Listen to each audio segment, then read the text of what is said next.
Ẹ jẹ́ kí a gbàdúrà. Let us pray.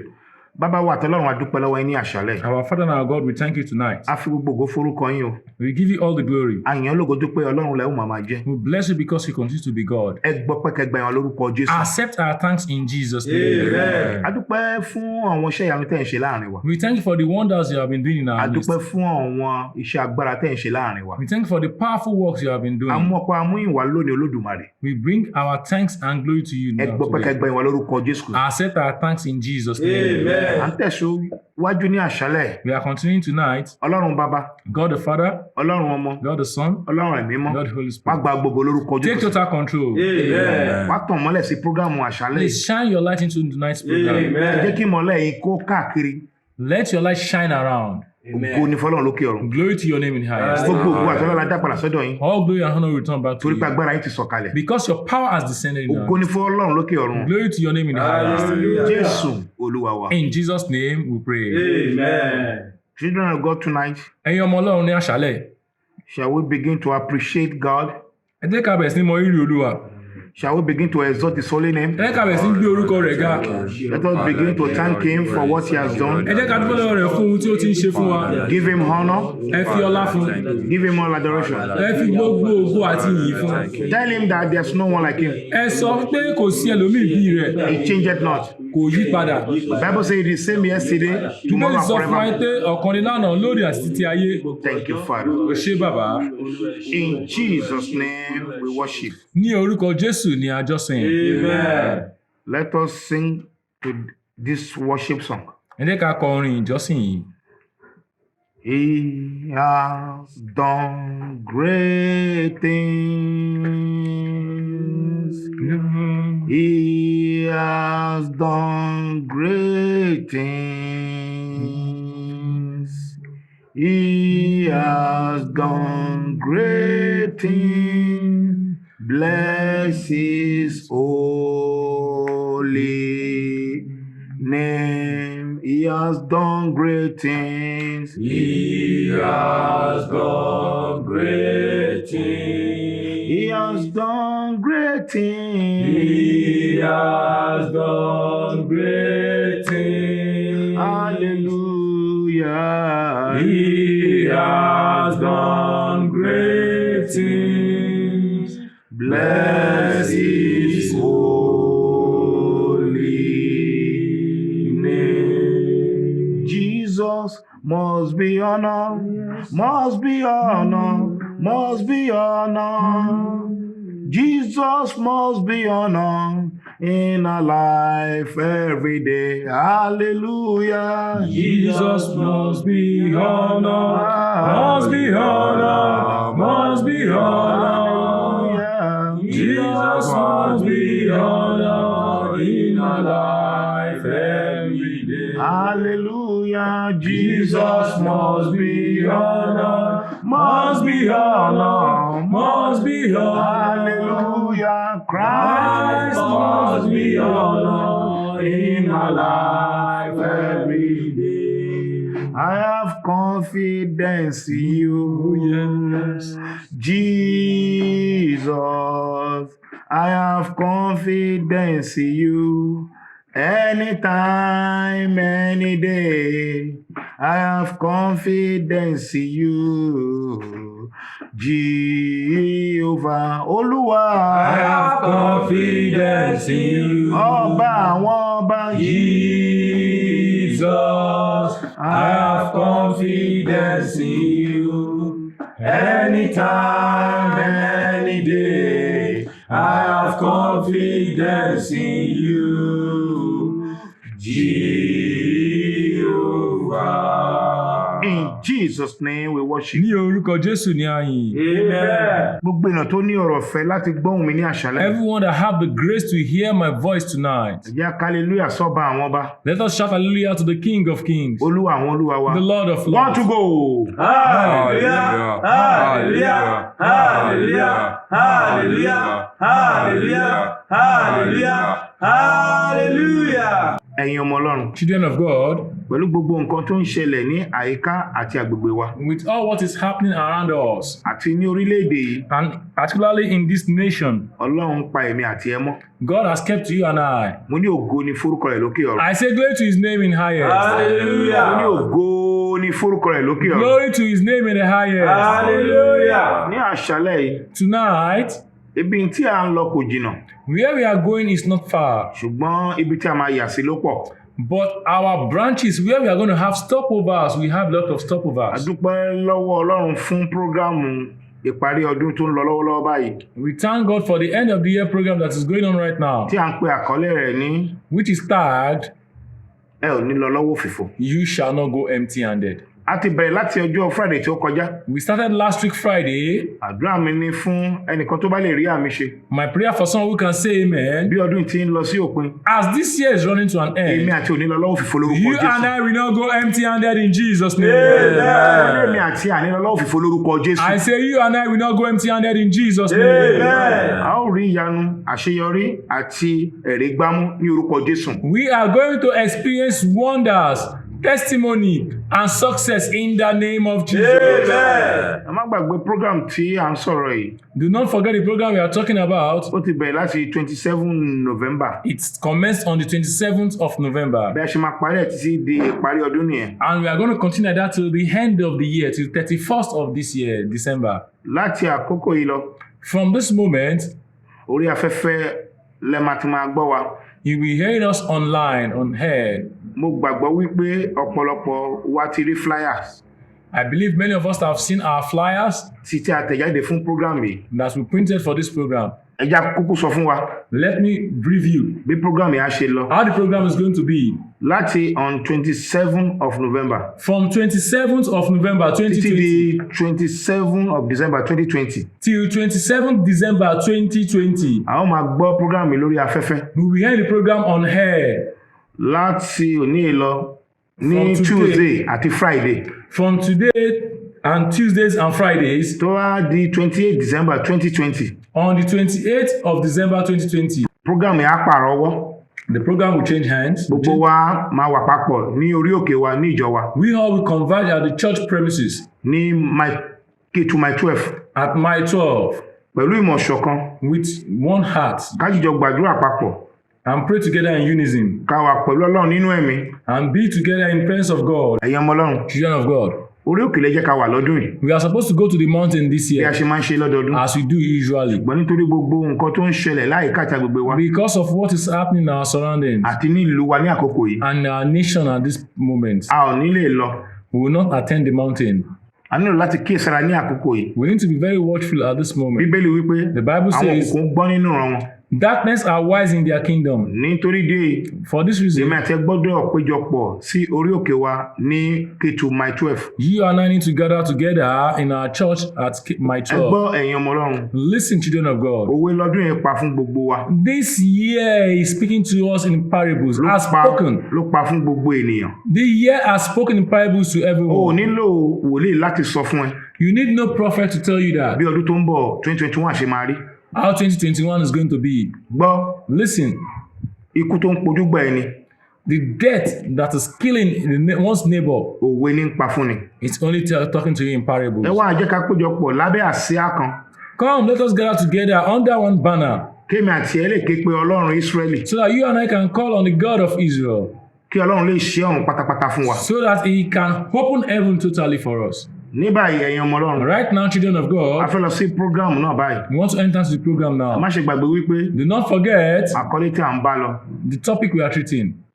mi ò ní lọ lọ́wọ́ òfìfo. I will not go empty-handed. Mo ní lọ lọ́wọ́ òfìfo lórúkọ I say I will Jésù. not go empty-handed in Jesus' name. Amen. Apá kejì la wà yìí. We are in part 2. Ẹ jẹ́ kí a wo ohun tó Olúwa ní fún wa ní àṣálẹ́. Let us check what God has for us. Isaiah 14 verse 24. Isaiah orí kẹrìnlá ẹsẹ̀ kẹrìnlélógún. Kí ni ọ̀rọ̀ Ọlọ́run sọ? What's the word of God saying there? Olúwa àwọn ọmọ ogun ti búra The Lord of hosts has sworn, wípé saying, lóòótọ́ gẹ́gẹ́ bí mo ti gbèrò surely as I have thought, bẹ́ẹ̀ ni yóò rí so it shall come to pass. àti gẹ́gẹ́ bí mo ti pinnu And as I have proposed, bẹ́ẹ̀ ni yóò sì dúró. so shall it stand. Ọ̀rọ̀ agbára ni lélẹ̀ látẹnu arúgbó ọjọ́. This is a powerful word from the ancient of days. Àkọ́kọ́, First, Ọlọ́run ní òun ti búra. he said he has sworn. Ìkejì, Second, ó ní bí òun ti gbèrò, he said as he thought in his mind, bẹ́ẹ̀ ni ó rí. and so shall it stand. Ìkẹta, Thirdly, àti gẹ́gẹ́ bí òun ti pinnu, yóò sì dúró. and he said his determination will surely come to pass. Gbogbo èèyàn tó ń gbọ́ mi ní àṣálẹ̀, All those listening to me ẹ tonight, fi ọkàn ara yín balẹ̀. put your mind at rest. Má bẹ̀rù, Fear not, ẹ má jáyà, be not dismayed, nítorí because God, Ọlọ́run wa ti sọ̀rọ̀. our God, has spoken. Ta ni yóò dá padà? Who can change it? Ọ̀rọ̀ ẹ ti jáde, His word has come out, àṣẹ ti tẹ̀lé. and authority has stamped it. Gbólóhùn ọ̀rọ̀ mẹ́ta yìí, These three words ó ní ṣe pẹ̀lú ayé wa. have to do with our life. Nítorí Ọlọ́run wa ti sọ̀rọ̀. Because our God has spoken, Ta ni yóò yí padà? who can change it? Ọ̀rọ̀ rẹ ti jáde, His word has come out, àṣẹ dẹ̀ ti tẹ̀lé. and authority has stayed on it. Gbólóhùn ọ̀rọ̀ mẹ́ta yìí, These three words of authority ó ní ṣe pẹ̀lú ayé mi àti ẹ. have to do with your life and my life. Àkọ́kọ́, First, gbogbo ohun tí Ọlọ́run ti pinnu all what God has fún proposed ìwọ àti ìdílé rẹ, for you and your family, pàápàá jùlọ kí ọdún yìí tó parí, most especially before the end of bẹ́ẹ̀ this ni year. yóò rí lórúkọ Jésù. So shall it come. Amen. Báyìí ni Olúwa wí, Thus says the Lord, nítorí ọ̀rọ̀ ti jáde, àṣẹ dẹ̀ ti tẹ̀lé. because the word has come out and authority has stayed on it. Gbogbo ètò rere tí Ọlọ́run ní fún ẹ All good plans of God for you kí ọdún yìí tó parí before the end of this year yóò wá sí ìmúṣẹ. will come to pass in Jesus' name. Amen. Mo ní yóò wá sí ìmúṣẹ. I say to come to pass in Jesus' name. Amen. Mo ní báyìí lolúwa wí, I say, thus says the Lord, gbogbo àsọtẹ́lẹ̀ rere tí o ti gbọ́ all láti good, ọjọ́ tó ti pẹ́, all good prophecies you have heard from a long time, tàbí èyí tí Ọlọ́run ti bá ẹ sọ or the one God has spoken to you personally, tí ó dàbí pé that looks like ọdún yìí ti lọ, this year has gone. ọ̀rọ̀ ti jáde, The word has come out yóò sì wá sí ìmúṣẹ lórúkọ and it Jésù. will come to pass in Jesus' name. Amen. Gbọ́ ìkẹta, Listen for the Ọlọ́run time. fúnra rẹ̀ ti búra fún ẹ God himself has sworn for you. kí ọdún yìí tó parí, Before the end of this year, bí o bá lè rí àmì ṣe if you can say ní amen ẹ̀ẹ̀méje, 7 times, wàá gbọ́ ìròyìn ayọ̀. you will hear good news. Amen. Amen. Amen. Amen. Amen. In Jesus' name, amen. Ẹ̀yin ọmọ Ọlọ́run, Children of God, a ò ní àkókò mọ́, we don't have time at all. a fẹ́ lọ sínú ìjọ ẹ̀mí I báyìí. want to enter the spiritual warfare now. Kọrin pẹ̀lú mi. Sing this song with me. Síbẹ̀ agbára Ọlọ́run gbani, agbára Ọlọ́run gbani, ó ń gbani là.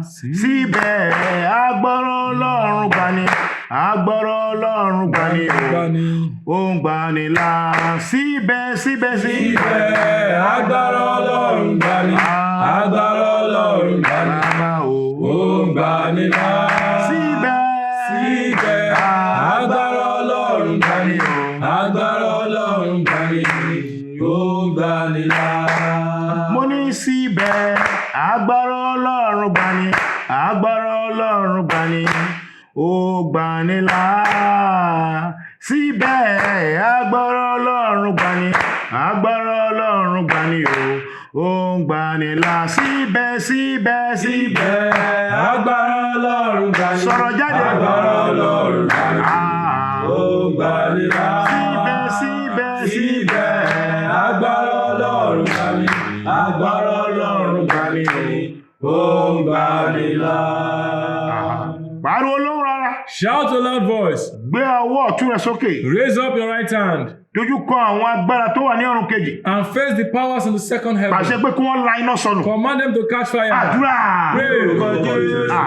Gbogbo ẹ̀yin agbára tẹ̀lé kẹ́kẹ́ ní òkè ọ̀run. Lórúkọ Jésù. Gbogbo òkè tó bá láti bóyá ńlá lọ́kẹ́ jóná sọ.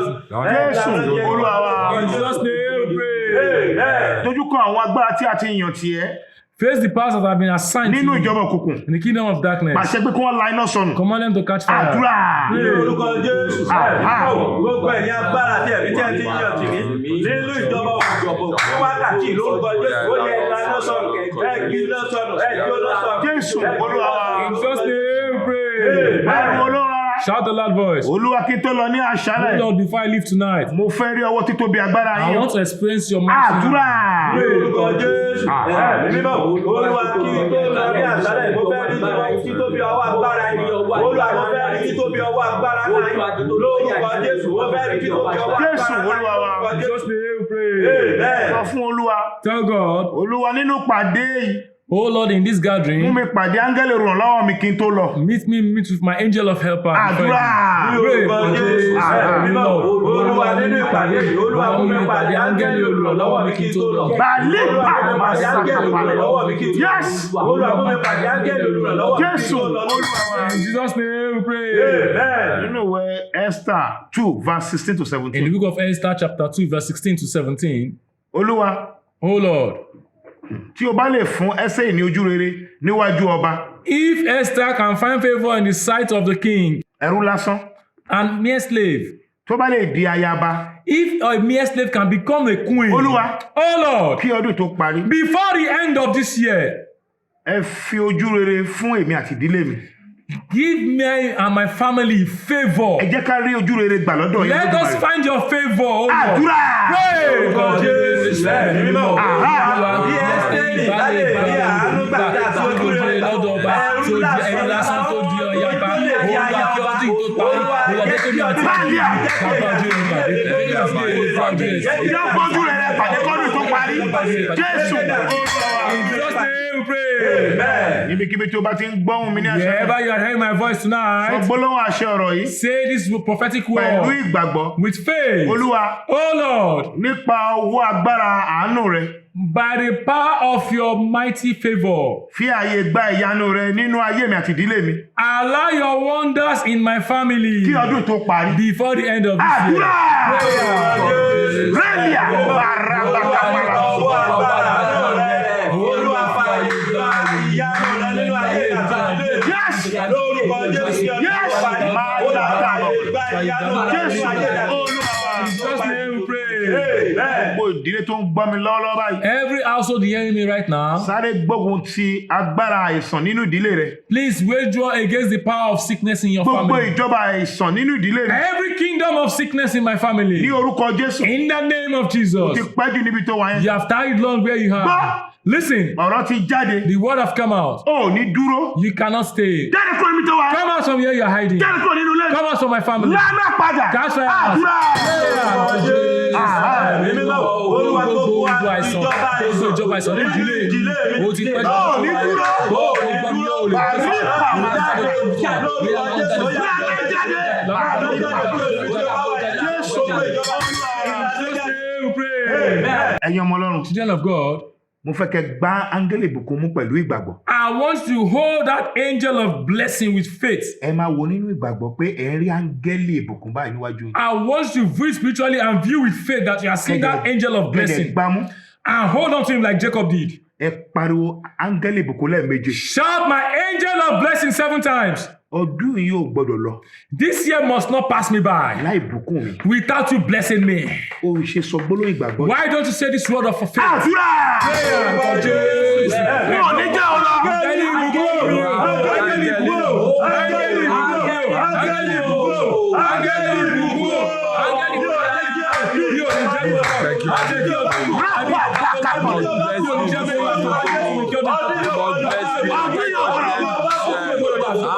ìbùkún. In Jesus' name we pray. Gbogbo ènìyàn tó ń gbọ́ mi ní àkókò yìí. Everyone hearing my voice this now, Mo fẹ́ kí o pariwo àdúrà ní ohùn rárá. I want to shout this prayer in a loud voice. Gbogbo ẹ̀mí àti agbára òfo Every spirit and power of failure, tí ó ń bá ìṣẹ̀dá mi rìnrìn àjò látọjọ́ tó ti pẹ́. every spirit and power of vanity that has been working with my destiny for a very Ó long ti time, pẹ́, ó ti jìnà. it's been long Tẹ́tí ń gbé nínú ayé mi. that I have been living in my Ní life. báyìí, Right now, àkókò yìí ti tó. the time is up. Ní orúkọ Jésù. In the name of Jesus. Jáde kúrò nínú ayé mi. Come out of my life. Lánàá padà. Catch out. Àdúrà. Gbogbo ẹ̀dá àti agbára òfò. Jẹ́ tí bá ẹ̀dá àti agbára mi bọ̀ láti ọjọ́ tó ti pẹ́. Bàálí àbá ọ̀sán ṣàpò.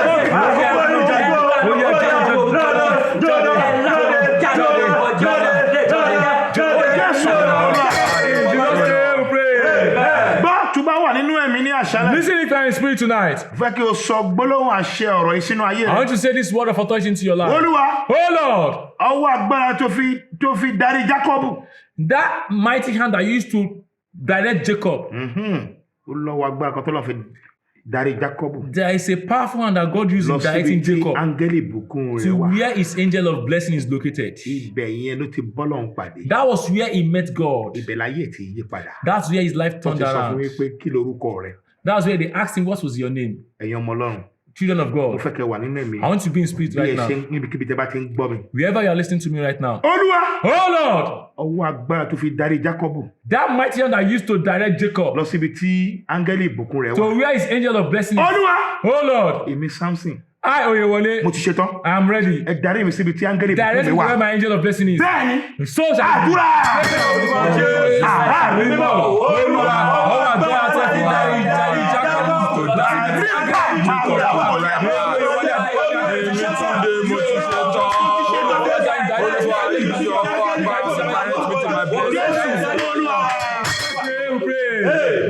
Ibikíbi tí o bá wà, Wherever you jọ̀wọ́ are, pariwo àdúrà yìí dáadáa. please shout this prayer very well.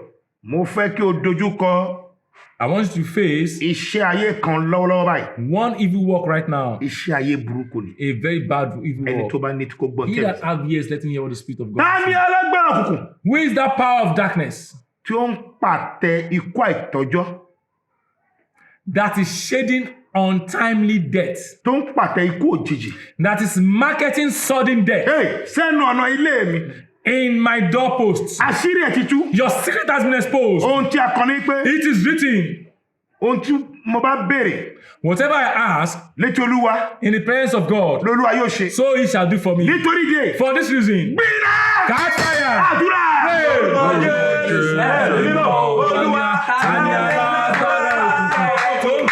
That is how my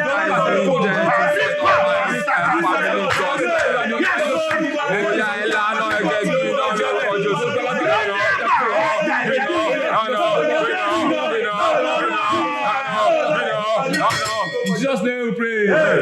Nínú ìwé Genesis 32 verse In the 26, book of Genesis chapter 32 verse 26, ọ̀rọ̀ jáde wípé the word came out and says, mi ò ní jẹ́ o lọ àfi tí o bá bùkún mi. I will not let you go except you bless me. Olúwa, Oh Lord, ìkóríta tí mo dé yìí, at this junction I am, ó ti sún mi.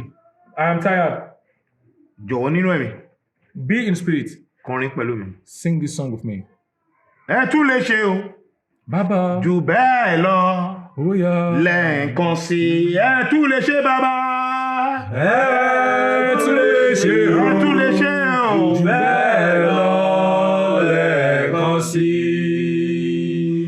Bẹ́ẹ̀ ti ṣe lọ́jọ́ ọjọ́ sí. Ẹ wà nínú ẹ̀mí gbogbo ènìyàn. Let everybody be in the spirit of God. Bàbá o.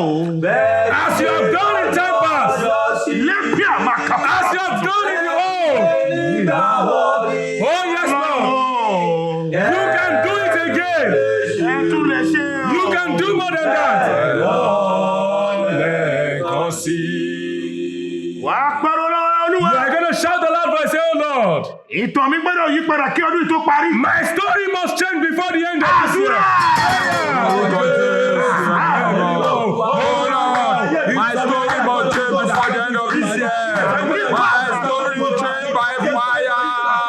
My story must change before the end of this year. My story must change before the end of this year. My story must change before the end of this year. Tó bá lóye ẹ̀mí, He that has spiritual understanding kò sọ gbólóhùn ọ̀rọ̀ méje yìí. should say these 7 prophetic words. Èmi Samson, I, Oyewole, mo kọ̀ jálẹ̀ I reject totally láti parí ìrìn àjò ọdún yìí sí aginjù àwọn ayé. to end the journey of this year Edoboli aga. in the pit of life. Azozo In the bíá wilderness of alaria bíá kan darkness. àdàbí àṣà àdàdìá. Èmi Samson kọ̀ jálẹ̀ I, Oyewole, reject totally láti parí ìrìn àjò ọdún yìí to end the journey of this sí year. aginjù àwọn ayé. To end the journey of this year in Mo the fẹ́ kó wilderness sọ of ní the ẹ̀ẹ̀méje. darkness. Ó yẹ àdúrà.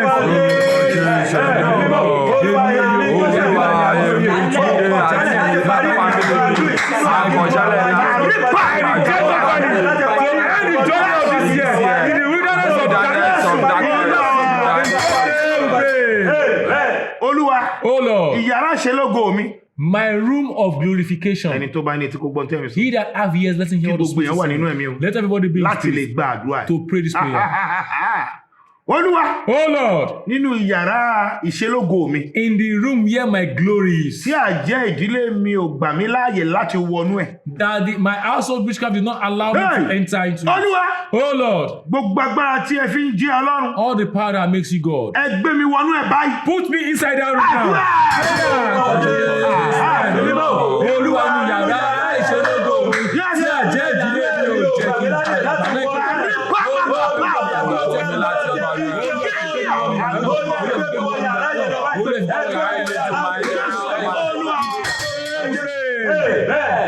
Èèyàn ọmọ Ọlọ́run, Children of God, mo fẹ́ kó sọ gbólóhùn ọ̀rọ̀ ilé méje níbikíbi I tí o bá want ti to ń say gbọ́ mi ní this àṣálẹ̀. prophetic word into your life behind me. Olúwa, Oh Lord, ojúrere rẹ ni mo béèrè. it's your favor I ask for, Kí lè kórè iṣẹ́ àmì àti ìyanu rẹ kí ọdún tó parí. so that I can harvest your wonders and signs. Ó before the yá end of this sọ́lé year. méje àdúrà. Kí lè kórè iṣẹ́ àmì àti iṣẹ́ ìyanu Kí lè rẹ. kórè iṣẹ́ àmì àti ìyanu kí ọdún tó parí. Kí lè kórè iṣẹ́ àmì àti ìyanu rẹ. Jésù Olúwa wa. Èèyàn ọmọ Ọlọ́run, Children of God, ìfihàn ńlá lélẹ́yìí. this is a great revelation. Tó bá ní etí, He that have ears, kò gbọ́n tí ẹ̀mí. let him hear what the Spirit is saying. Ọ̀tá fẹ́ gbé ẹrù ẹlẹ́rù sí ọ̀kan lórí. The enemy want to put one problem that is not for you on somebody's head. Gẹ́gẹ́ bí olóyún tó lọ́ọ́ fi hàn. According to what God is revealing now, Wọ́n ní òun bẹ́. he said that you are too forward, that you are feeling too Ọ̀rọ̀ tí much. ò kàn ẹ́ sí, wọ́n ní òun ló ń dá sí. That what you are not supposed to intervene, you always think you know how to talk and you put your mouth. Wọ́n dẹ̀ fẹ́ gbé ẹrù ẹlẹ́rù sí ẹ lórí. And they want to put one problem on you. Mo fi iná dá padà. I send it back by fire.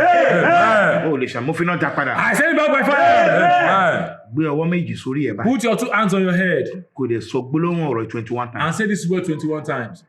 Orí mi gbọ́ ọ̀rọ̀ Olúwa. My head hear the word of God. Ìṣẹ̀dá mi gbọ́rọ̀ Olúwa. My creator hear the word of Ó God. ní My gbé creator. ẹrù ẹlẹ́rù. You will not carry the thing that is not yours. Wàá sọ 21 You times. say 21 times. Ìṣẹ̀dá mi gbọ́rọ̀ Olúwa. My inner man hear the word of God. Orí mi gbọ́rọ̀ Olúwa. My head hear the word of Ó God. ní gbé ẹrù ẹlẹ́rù. You will not enter another man's problem. Àdúrà.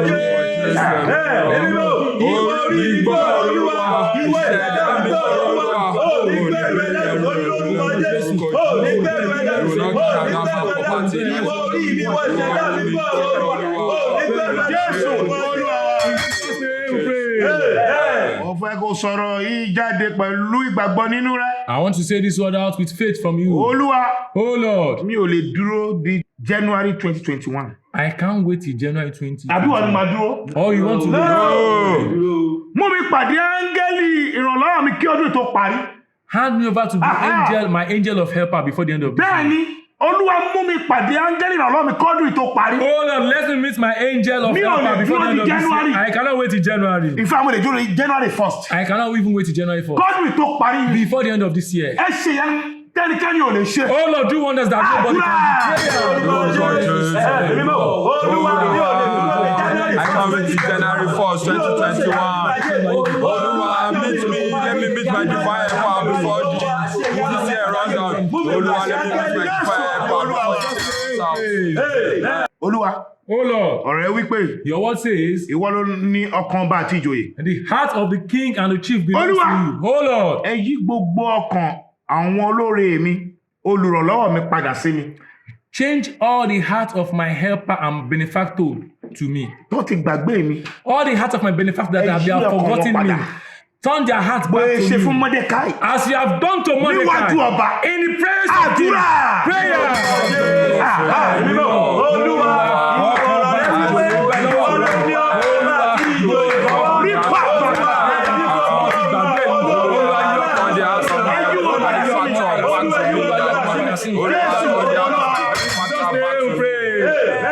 It's destiny child. We pray this prayer. Ọmọ aláyànmọ́ 88 yóò gbàdúrà yìí. Gbogbo iṣẹ́ ibi tí òkùnkùn ti parí. All evil work that darkness have finished Nínú ẹ̀mí. in the kingdom of darkness. Pẹ̀lú ìjàpá àti ìgbín. Oh, with snail and tortoise. Láti dá ìrìn àjò ògo mi rú. to scatter the journey of my glory. ohun tí a kọ ni wípé It is written, nítorí ìdí èlò ọmọ Ọlọ́run ṣe farahàn for this reason the Son of Man kó appeared lè pa gbogbo iṣẹ́ èṣù to destroy all pé the works of ẹ̀jẹ̀ darkness. Jésù 21 times Call the blood of Jesus 21 kó times bẹ̀ sí ń bàjẹ́ and begin to ó speak. yá máa bàjẹ́ Begin to àdúrà mímọ́ gbogbo iṣẹ́ Bàbí pa máa ta tí a ti pa parí nínú ẹ̀jẹ̀ nínú ìtẹ̀lú ìjàmbá àti ìgbó lórí ìpàdé ìtọ́jú mi àgbọ̀là Oya ńlá mi ọ̀rọ̀ Jésù. Jésù Olúwa ọ̀rọ̀ wípé The word says, ènìyàn lè ìṣòro ṣe fún to man this is impossible, ṣùgbọ́n fún Ọlọ́run mi but for my God, ohun gbogbo ni ṣíṣe all things are possible. Olúwa. Oh Lord, ọjọ́ díẹ̀ ló kù kọ́dún ìfi parí we have few more days to the end of this year. ẹ ṣe ìyanu tẹ́nikẹ́ni ò lè ṣe Do that wonder that no man nínú ayé can mi àti ìdílé mi do in my life and my family. àdúrà Jésù. ìgbà díẹ̀ ló kù Olúwa As this year is coming to an end, Olúwa do the miracle nobody has ever done in my life. Olúwa do that Jésù miracle. Olúwa ẹ pariwo lóhùn rárá Shout with a loud voice. Olúwa Oh Lord, nínú ìrìn àjò ṣeré tí mò ń rìn lẹ́nujọ́ mẹ́ta yìí in the journey of success I'm embarking on, gbogbo alágbára àjẹ́ every powers of tí ó witchcraft máa dáwọ́ ìdúró that want to hinder me, ará àti iná kó padà nù thunder and fire keep destroy àdúrà them. Olúwa nínú ìrìn àjò ṣeré tí mo rí lọ́jọ́ mẹ́ta gbogbo alágbára jẹ́ tó fẹ́ dá ọwọ́ ẹ̀ dúró tó dá mi dúró àrá àti Jésù kíákíá Quickly, ẹ̀yin ọmọ Ọlọ́run children of God, mo fẹ́ kó dá ọfà kan padà I want to return one arrow back to sender. má jẹ́ kó pẹ́ jù rárá Don't waste time on it at all. gbogbo ohun àjèjì Every strange voice kò lè ṣeé ṣe of impossibility, gbogbo ohun àjèjì every strange voice padà wá lọ́dún tó ń bọ̀ that say come back next year, lánà padà catch fire back, lánà padà catch fire out of my life. lánà padà Catch fire. àdúrà Olúwa gbogbo àjèjì kò lè ṣe é ṣe gbogbo àjèjì padà wá lọ́dún tó ń bọ̀. ó ń ṣe tèmi lánà padà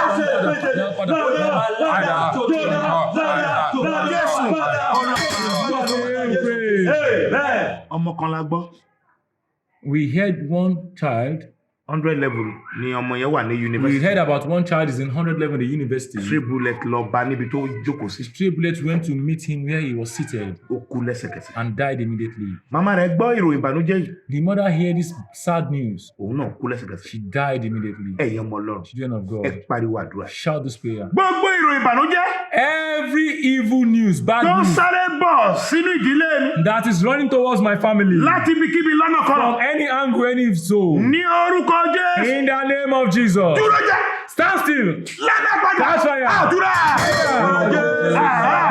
Gbogbo ìròyìn ìbànújẹ́ tó ń sáré bọ̀ Ṣáìtì kò mí bá into my life.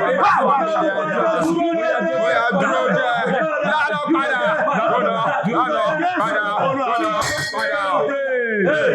lọ sùn ní àṣálẹ́ Before we go to sleep tonight, àwọn ìfihàn kan wà tí mo fẹ́ kó dojúkọ dáadáa kó tó lọ sùn I want you to face this revelation. ìdílé mẹ́ta kan ni Ọlọ́run bá wí ní àkókò yìí God is referring to 3 families right now. pariwo lóhùn rárá Shout the loud voice. gbogbo bàtà àti ẹsẹ̀ tó pọ̀ Every shoe and multitude of fruits tí ó ti pinnu that has determined láti wọnú ilé mi to enter into my house, láti bá mi kẹ́dùn ikú òjijì to come and console me on sudden death. kí ọdún yìí tó parí. Before the end of this year. gbọ́ Listen, ìsà òkú àti pòkú graveyard and death. ò lágbára lórí èmi àti ìdílé mi. You have no power over me. nítorí ilé yìí For this reason, lánà padà catch fire back. àdúrà. mímọ́ Olúwa gbogbo bàtà àti ẹsẹ̀ tó pọ̀ ló sì pinnu láti bá mi kẹ́dùn bí ọdún yìí parí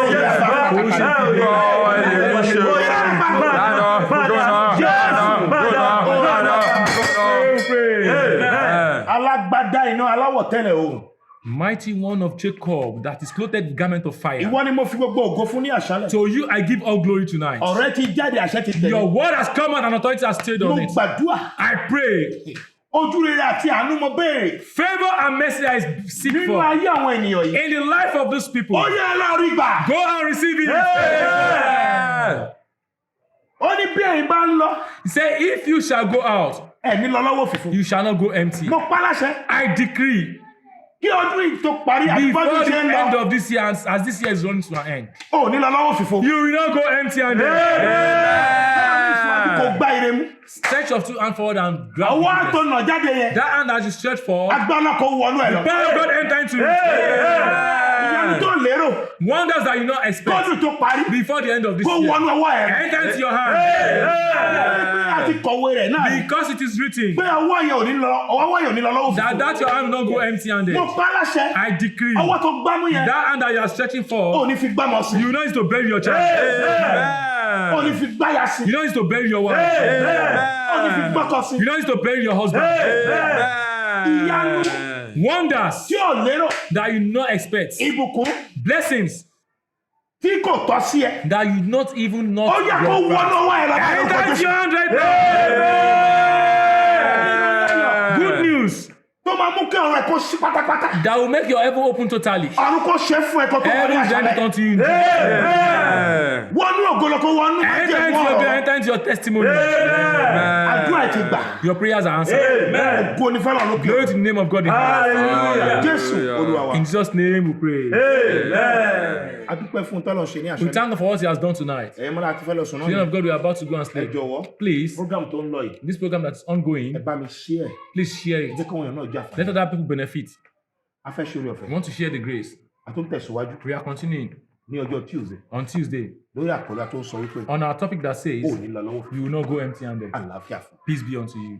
Yorùfẹ́ Jésù Kristi lápapọ̀ wọ́n The ti grace of our Lord Jesus Christ, the love of God, and the fellowship of the Holy Spirit be with us now and forevermore. Amen. Surely, goodness and mercy shall follow us all the days of our life, and we shall dwell in the house of the Lord forever and ever. Amen. Wọ́n tó ń lọ sálẹ̀ lúyẹ́.